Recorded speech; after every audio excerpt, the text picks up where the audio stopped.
Home court naman ng Lakers ang magiging Game 3 ng Lakers at ng OKC Thunder. Kaya naman ang mga tatay at pupusta sa Lakers, sumagad na ho kayo dahil napakataas ng chance ang manalo ang Lakers dito. 5-on-5 na ang magiging laban, hindi 5-on-8. Dahil sa Game 2, very obvious talaga na kampe sa OKC ang tatlong referee. So yung mga adjustment ngayon na gagawin ng Lakers, aalamin ho natin. So nakita naman natin mga kaibigan, pinagbigyan na, no? Bahala na kasi syempre nasa home court yung Game 2 doon sa OKC. Nagkaroon talaga ng dayaan and very obvious. Kahit ho pagbasihan na lang natin yung naging tira ni LeBron James na not counted daw.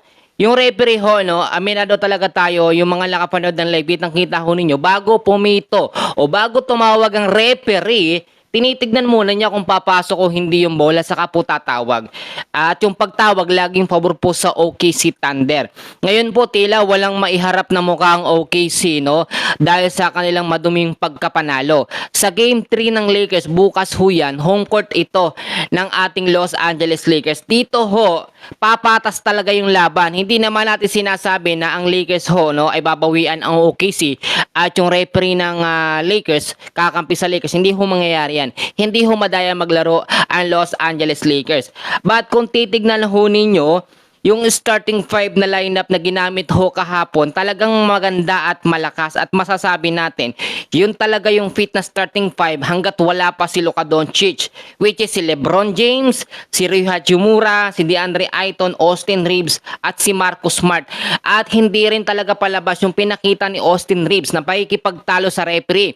Dahil napakaganda ng pinakita nito nga pong si Austin Reeves. 38 minutes siya, meron pong 31 points. At kung magagawa ulit ni Austin Reeves yung kanyang puntos sa Game 2, dito sa Game 3, napakataas po ng tsansa na manalo ng Los Angeles Lakers. Alam nyo, kapag talagang patas ang tawagan, kahapon panalo dapat ang Lakers, no?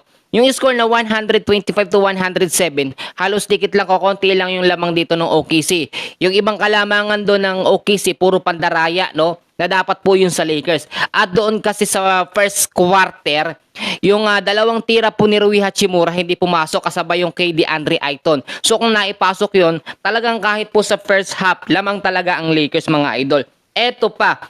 At dahil nga po, nalaman na ng Lakers yung pinakakahinaan talaga ng OKC, which is yung pagbabantay nga po. Siya kasi, no, yung gumagawa ng matataas na puntos at merong fans na nagsabi, fans ito ng OKC, nabasa natin, gagawa daw si SGA ng 30 points pataas sa Game 3. Well, maniwala ako sa iyo, idol, hindi ho mangyayari kasi home court ng Lakers ito. So yung advantage, lagi pong nasa Lakers kapag home court po nila ang labanan.